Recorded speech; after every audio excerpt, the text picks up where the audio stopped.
The wind clawed at the shutters like it had a grudge, and lightning split the sky above the Holdman ranch, brief as a gunshot but loud enough to rattle old bones.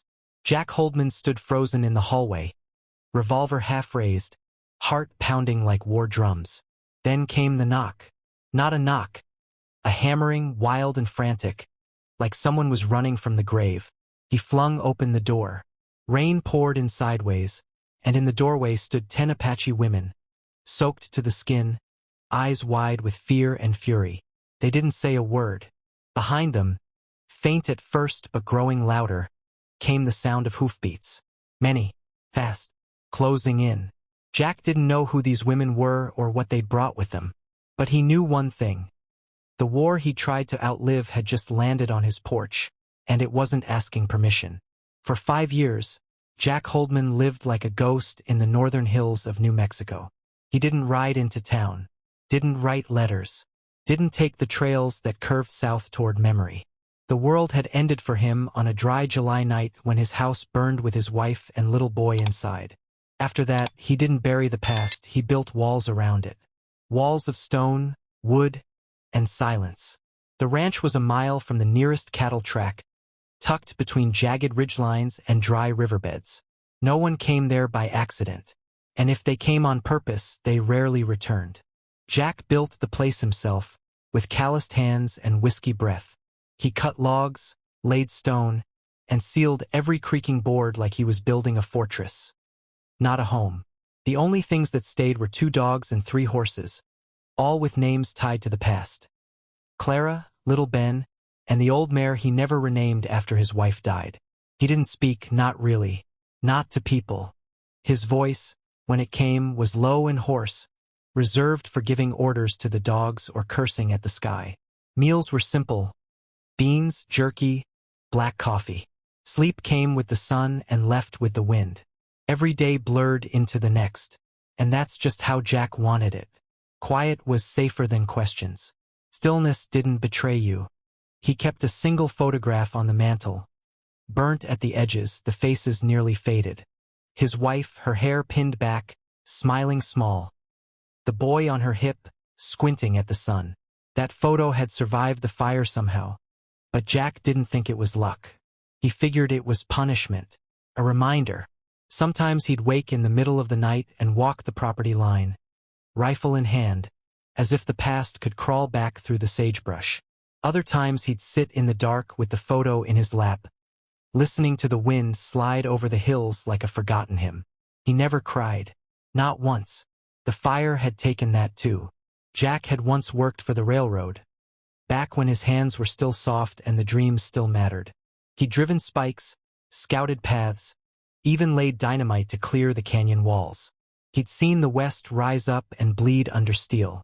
But after the fire, none of it mattered. The maps, the rails, the towns, they could burn for all he cared. It wasn't that he hated the world. He just didn't believe in it anymore. Now and then, a letter would come, usually from some bank office in Santa Fe, or a lawyer still trying to settle what little remained of the Holdman estate. Jack never opened them, just stacked them in a wooden box under his bed, tied with the same string he'd once used to hang stockings at Christmas. Once a year, on the anniversary of the fire, he'd ride out to the charred remains of the old cabin. Nothing much left but blackened stone and rusted hinges. He'd kneel there, leave a tin of peaches on the ashes, and whisper a name, just one. Then he'd ride back without looking over his shoulder. The townsfolk remembered Jack. Some pitied him, others called him touched.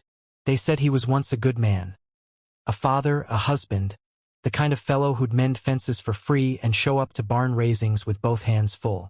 But tragedy carves its own truths. After the fire, he became a shadow, half man, half memory. A few tried to reach him.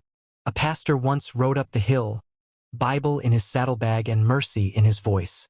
Jack sent him away with a warning shot and a cold stare. Another time, a widowed neighbor offered him supper. He didn't answer the knock, just watched from the window until she left the plate and walked back through the dusk. Seasons passed. Dogs grew older. The horses slowed. The hills changed color with every turn of the wind. But Jack remained, rooted, silent, waiting for nothing and fearing nothing, because there was nothing left to lose. Or so he believed. Because the night the storm rolled in, when the thunder cracked like old bones and 10 Apache women came bleeding through his gate, Jack Holdman realized something he hadn't allowed himself to feel in half a decade. He wasn't alone. And that terrified him more than anything. The storm was no stranger to these hills. Jack had heard its voice many times, roaring through the pines, shaking loose the past like dust from a saddle blanket. But this storm carried more than thunder, carried voices. He stood at the door, rain dripping from the brim of his hat, as the Apache women huddled on his porch. They were barefoot, bruised, their dresses torn by brush and time. One of them, tall, lean, with a scar along her cheek, stepped forward. Her eyes burned, not with fear, but urgency. "We need shelter," she said in broken English. "Please, they're coming." Jack didn't answer. His hand rested on the revolver at his side, thumb grazing the worn hammer. He hadn't opened that door for anyone in years. Not since the fire. Not since he buried everything that mattered beneath the weight of silence. But the woman didn't flinch under his gaze. Her voice lowered, steady now. "They'll kill us. And when they do, they'll burn this place too. You help us, or you die with us." Jack stared past her, out into the dark. Lightning licked the sky, revealing horse tracks in the mud. Deep, fresh, headed straight for the ranch. More than a few riders, moving fast. Another woman whimpered behind her. A younger girl, maybe 15, cradling a baby wrapped in a blood-streaked blanket. The infant didn't cry. Jack wasn't sure it could. That old familiar chill crept down his spine. The same feeling he'd had the night of the fire, when the smoke had filled his lungs and the world went red. The feeling that something was breaking. Something permanent. He looked again at the scarred woman, her wet hair plastered to her face. There was something in her eyes that reminded him of Clara, his wife, when she'd begged him to leave the old house that last night, to run to save the boy, and he hadn't listened. Now, 5 years later, another plea was on his porch. Another woman asking him to open a door he'd sworn shut. He stepped back, the wooden bar groaning as he lifted it. The door creaked open. The women flooded inside, tracking mud and blood across the floorboards. The baby stirred. One of the dogs barked once, then quieted. Jack stood in the doorway for a long moment, watching the darkness beyond his fence. Then he closed the door and bolted it behind him. He turned to face the room. 10 women, soaked and shivering, filled the space that had once echoed only with the crackle of firewood and the mutter of solitude. One of the dogs whined and lay down at Jack's feet. The scarred woman walked toward the hearth and crouched beside the ashes, coaxing a spark from the coals. Another set water on to boil. They moved with the practiced rhythm of people who'd been running too long to waste time. Jack leaned against the wall, revolver still in hand. "What happened?" he asked. The scarred woman looked up. "They came this morning. Men with torches and guns. Railroad men." Jack's jaw tightened. "They want the land," she continued. "Burned our homes. Shot our husbands. Took the children who could walk. We ran. They followed." Behind her, one of the women unwrapped the baby. It wasn't breathing.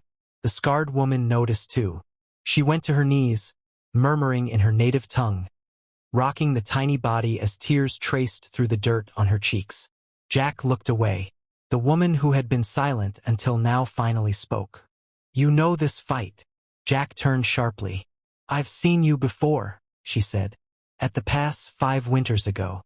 You warned them, told them the fires were coming." Jack didn't answer.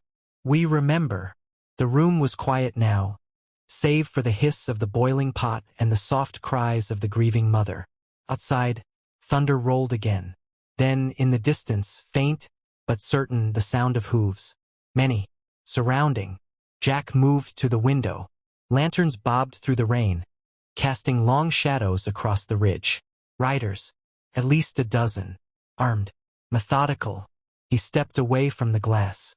"They'll want blood," he muttered. The scarred woman stood. "Then we give them something else." Her eyes met his. In them Jack saw no fear, only purpose. "We've been running," she said. "But this is where we stop." And Jack, against everything he had become, nodded. Not because he believed they could win, but because he finally understood he wasn't running anymore either. "If you don't open this door, we'll die. And when they find our bodies on your porch, you'll die too." That was what she had said. And Jack had opened the door. Now, the fire crackled in the hearth and the room pulsed with quiet urgency. The women sat in a half-circle, drying their clothes, tending their wounds. The baby was gone, wrapped in cloth and placed gently beside the door. No one spoke of it. Jack sat in his old chair, revolver across his knees. His boots were still wet. His heart beat slow but hard. The scarred woman's name was Lena. When the light outside dimmed further, near dusk, though the storm still made it feel like night, Lena stood and told the truth. "They're not bounty hunters," she said. "They're not lawmen either. They're worse." She unwrapped a cloth from her belt and laid it on the table. Inside were documents, burnt at the edges, soaked in blood. Jack leaned forward. Letters, deeds, a map, railroad survey lines cutting straight through tribal lands. "They want us gone," Lena said. "Not just us. All of us. Apaches, Navajo, any tribe near the northern corridor." Jack's stomach turned. He'd seen it before. In Montana, in the Dakotas, railroad companies bribing sheriffs, torching villages, blaming the fires on bandits and savages. "Who's leading them?" Jack asked. Lena looked at him, and for the first time her voice broke. "Sheriff Larkin." Jack stood up slow, the name striking like a hammer to the ribs.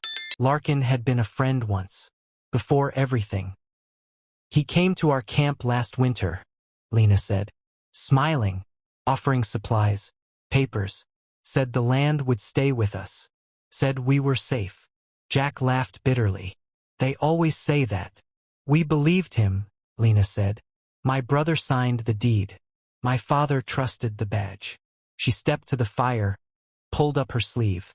A brand, fresh, raw, shaped like a cattle mark, but it was a railroad company seal. "They branded us like livestock. The ones who refused were burned out. The ones who ran were hunted." Jack looked down at the map. His ranch sat on the edge of the proposed track. He was never meant to be part of this fight, but the tracks ran straight through his land, too. That's why the riders had come. That's why they'd let the women flee, so they could follow them here. Within the hour, the sound of horses returned. Jack watched through the slit in the window as torches bobbed across the lower trail. Men moved into position, surrounding the ranch in a quiet arc. Then, from the dark, a voice called out, "Holdman, you in there?" It was Larkin. Jack didn't answer. "I know you got them women. We saw the tracks. We saw the smoke." Still silence. "You hand him over now, we'll let you live." Jack looked around the room. Lena's hands were steady. The women were armed with whatever he could find. Old tools, fireplace irons, hunting knives. But they weren't afraid anymore. They weren't hiding. They were waiting. Larkin's voice came again. "You think you're saving them, Jack? You're not. You're just stalling the inevitable. The company doesn't stop." Jack stepped to the door. "They're not the ones stalling," he said, loud enough to carry through the storm. "You brought 12 men. You'll need more." A beat of silence. Then the answer came, cold and cutting. "I brought 30. Jack shut the window shutter. "We hold," he said to the room, "till morning." Lena walked to him, held out a worn leather pouch. Inside was a small burnt tooth set into a string. "My husband," she said. "He died in the fire. Refused to sign. Said no man sells the bones of his ancestors." Jack took the charm with trembling hands. "My wife," he said quietly, "died the same way." And in that moment, every wall he'd built around himself cracked. He hadn't been alone all these years. He'd just been hiding from the truth. Now it was on his porch, and he was ready. The rain had slowed, but the night pressed heavy. Jack moved through the barn with an old lantern and an older memory.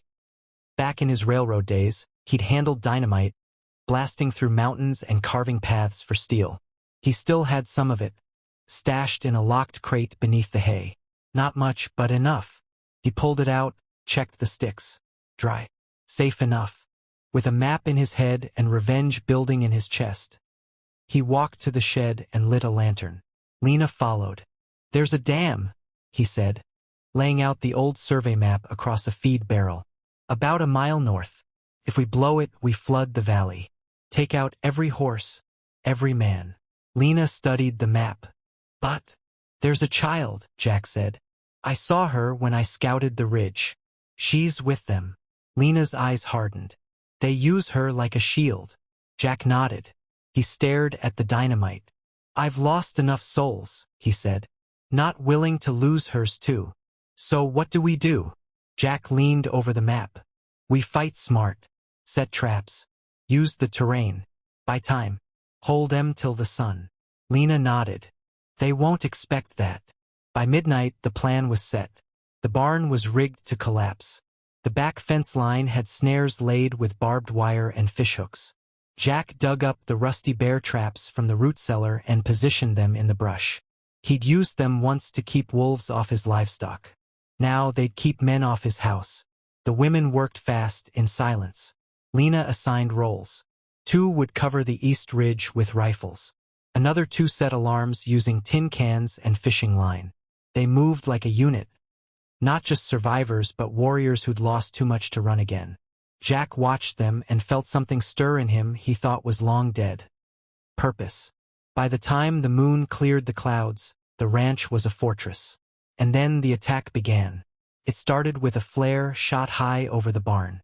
A warning or a signal. Then came the hoofbeats. Fast. Organized. The first wave of riders swept in from the south, expecting confusion, expecting screams. Instead, they met steel. A man cried out as his horse collapsed, snared in wire. Another scream echoed as a bear trap snapped shut on his leg. Gunshots cracked from the loft above the stable. 1, 2, 3, and a rider spun from his saddle, landing in the mud with a thud that made Jack's teeth clench. The ranch lit up in fire and noise. The dogs barked like they remembered war. Jack stood at the porch, shotgun braced, eyes sharp. Lena moved like smoke, slipping through shadows, picking off men with the old Winchester Jack hadn't fired since the night of the fire.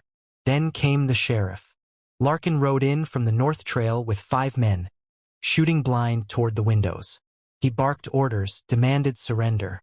Jack aimed and fired once, knocking the rifle clean from Larkin's hand. The fight froze for a moment, and in that silence, a scream pierced the darkness. From the ridge behind, the young girl cried out. Lena was there first. She charged into the dark with 2 others, rifles raised, voices steady. A shot rang out, then another, and then silence. A moment later, Lena reappeared, carrying the girl, pale and shaking, but alive. That broke the fight. The riders hesitated, confused. Then something unexpected happened. Lena dragged one of the captives forward. It was the sheriff's son, bloodied, bound, alive. "We have your boy," she shouted into the dark. A ripple passed through the enemy like a dying wind. Jack stepped forward, holding his badge high, the old tin star he'd buried after his wife's death. "This ranch is under federal hold," he bellowed. "Any man who stays becomes an outlaw." And as if summoned by that declaration, the sound of galloping hooves came from the western ridge. Federal marshals, 6 of them, armed, uniformed, banners in the rain. The sheriff froze. Jack stepped forward. "It's over, Larkin." And just like that, the night broke open. Justice had arrived. By dawn, the smoke had thinned, and the rain had stopped. The marshals fanned out across the valley, collecting weapons, disarming the survivors. Some of the attackers surrendered. Others ran. A few didn't get the chance. The sheriff's son was handed over, bruised but alive. The child Lena had rescued clung to her like a shadow, refusing to speak. A medic checked the wounds, cuts, bruises, smoke burns. No fatalities among the women. Against the odds, they had held the line. Jack stood in the doorway of what was left of his home. The roof had taken a hit, The barn was smoldering. One of the dogs had a bullet graze. The porch steps were slick with blood. But the women were alive. And so was he. Lena approached, the rifle still slung across her shoulder, her face streaked with ash and rain. "They'll come again," she said. "Let 'em," Jack replied. A federal marshal stepped up behind them, tall, thin, pale-eyed. His badge glinted in the morning light. "We've been tracking Larkin and his men for 6 weeks," he said. "Didn't expect to find them here." Jack nodded slowly. "You'll find evidence inside. Railroad contracts, branded hides, letters." The marshal's jaw tightened. "This is bigger than one sheriff." Jack looked out at the hills. "It always is." The marshal paused. "We'll need statements." Lena stepped forward. "You'll get them." The marshal looked at Jack again, then back at the women. "You saved more than yourselves tonight." He turned and walked back toward the ridge, where his men were gathering what remained of Larkin's group. Jack watched them go, then walked slowly to the gate. He ran his hand along the splintered wood, now stained with the night's truth. He had built this ranch to keep the world out. But last night the world came anyway, and he'd opened the door. Inside, Lena was helping the younger women pack what little they had. One of them had found Jack's old photograph, burnt edges, faded faces, and placed it back on the mantel. He stared at it for a long moment. His wife's eyes still smiled through the dust. The boy's face still squinted toward the sun. And for the first time in 5 years, Jack Holdman didn't feel like a ghost. He stepped out into the light, where Lena waited with the others. They were ready to ride north toward safety, or at least toward freedom. She turned to him. "You coming?"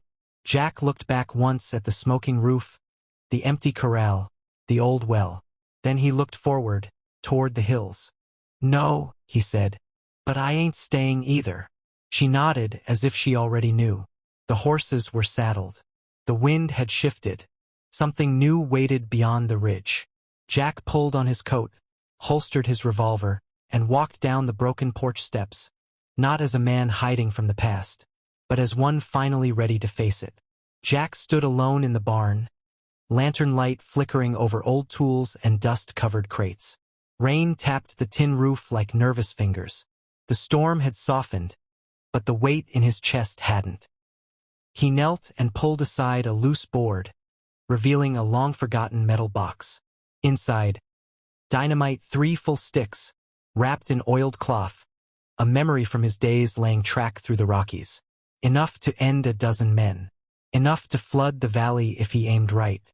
He sat back on his heels, staring at the explosives. He could blow the dam, take them all, wipe the riders off the map, drown the greed in mud and water. It'd be quick, merciless, final. But there was a girl. Not one of the women hiding in his house, no. A new one. He'd seen her just before the fight began.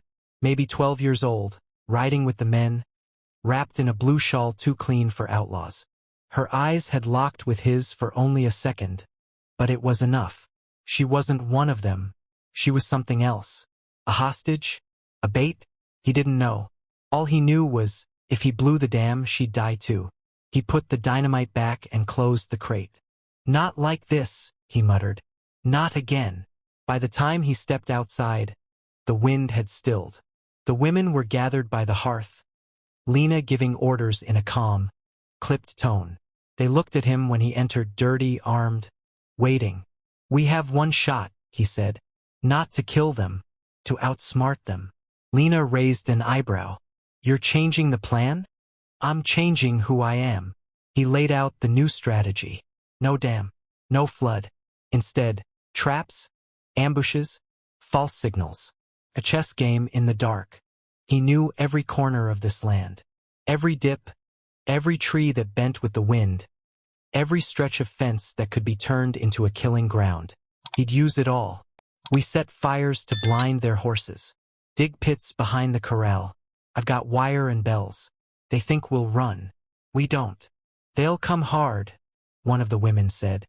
Jack nodded. "Let 'em. But they'll bleed for every inch." Lena looked at him for a long moment. "You could have burned them all," she said. He didn't answer. Instead, he picked up his revolver and turned to the door. "I'm tired of being a dead man." They moved through the night like ghosts, positioning traps, laying snares, stringing lines. Jack set the last bell behind the water trough, where the enemy would try to flank them. Then he turned and stared out into the darkness. The ridge loomed, silent and watching. Beside him, Lena crouched, adjusting the sights on her rifle. "You really worked for the railroad?" she asked. "Long time ago. They burn us with your maps." He closed his eyes. "They burned me too," he said. Silence. Then, "Why not finish it tonight? Burn them back."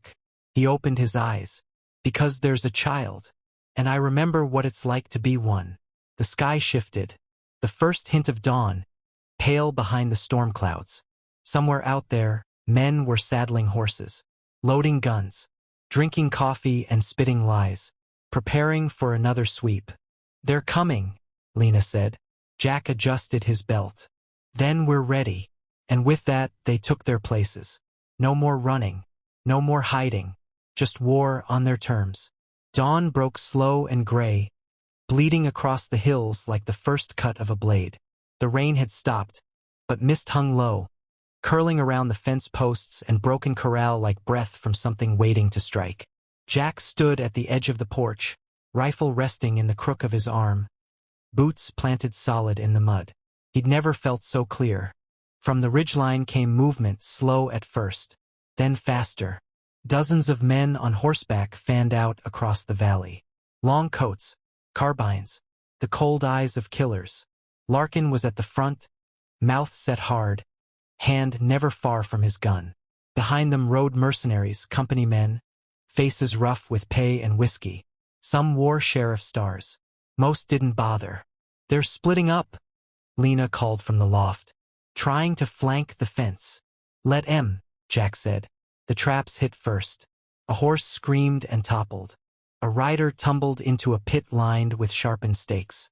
2 men fell trying to vault the west fence, caught in snare lines that wrapped tight around their throats. Chaos, yelling, gunfire. From the porch, Jack fired once, dropped a rider clean off his saddle. Another leaned into cover only to take a shot from the barn loft. The women didn't miss. Every bullet counted. Larkin ducked behind a stone outcrop and shouted orders, waving men forward. He was angry now, caught off guard, exposed. And then the screams came from the rear flank. Lena and 2 others had circled wide, catching the tail of the attack. Smoke bombs lit the dry grass. Visibility dropped. Horses bucked. Men shouted to one another in confusion. Through it all, Jack moved like a man who'd done this before. Calm, sharp, every shot fired with intent. His hands steady, his eyes cold. A figure broke from the smoke, one of Larkin's lieutenants, dragging the girl Jack had seen the night before. The child was crying, blood on her shawl. Jack didn't hesitate. He broke cover and ran. Gunfire snapped past him. A round tore the sleeve of his coat. He reached the man, tackled him hard. The girl screamed and rolled free. Jack drove his fist into the man's jaw, then grabbed the child, pulling her close. "Run to the house," he said. "Go!" She didn't question him. As she fled, Jack turned and found himself face to face with Larkin. The sheriff's revolver was already raised. "You always did stick your nose where it didn't belong," Larkin growled. Jack's mouth was dry. "And you always liked playing God." "I gave you a chance," Larkin said. "You chose the wrong side." Jack smiled grimly. "There is no side, just right and wrong." The 2 fired at the same time.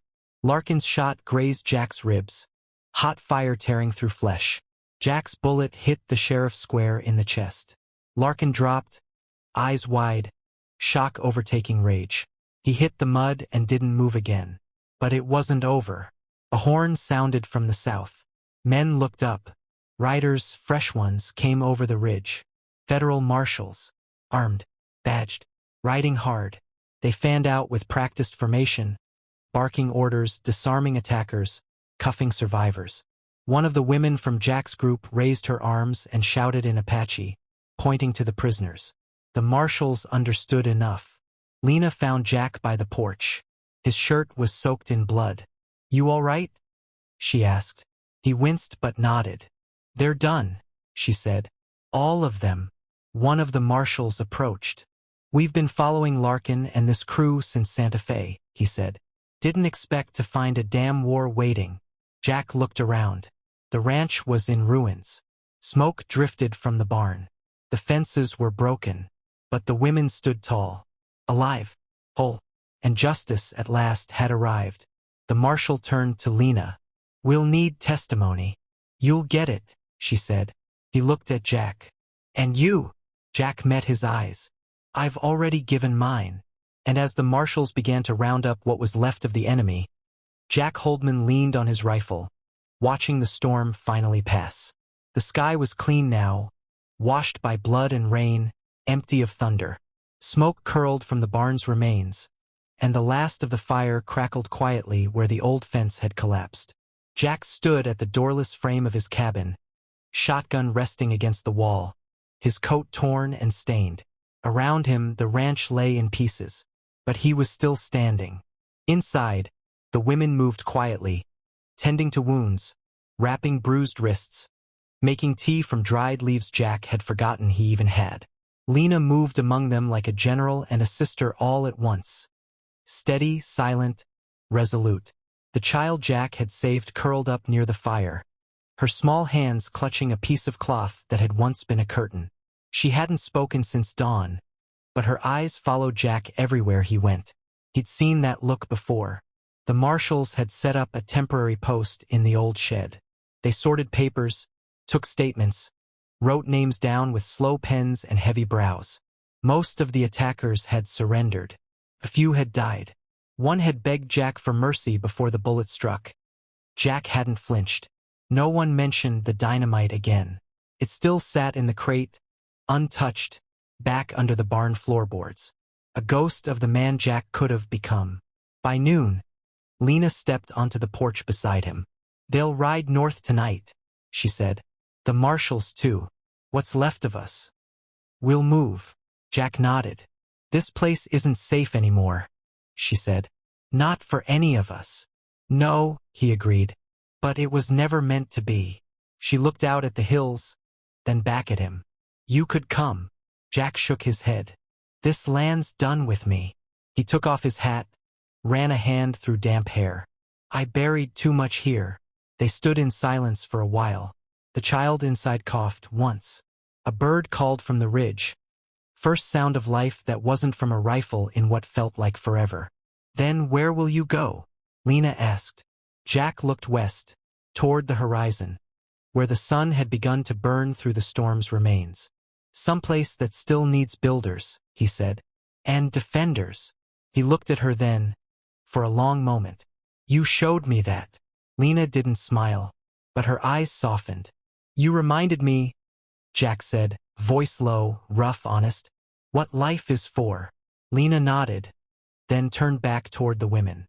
They began to saddle up, quiet, efficient, tired in a way only survivors understand. They would ride until they found safety or something close to it. They had each other now. Jack walked the line of his broken fence one last time. His boots sank into the mud.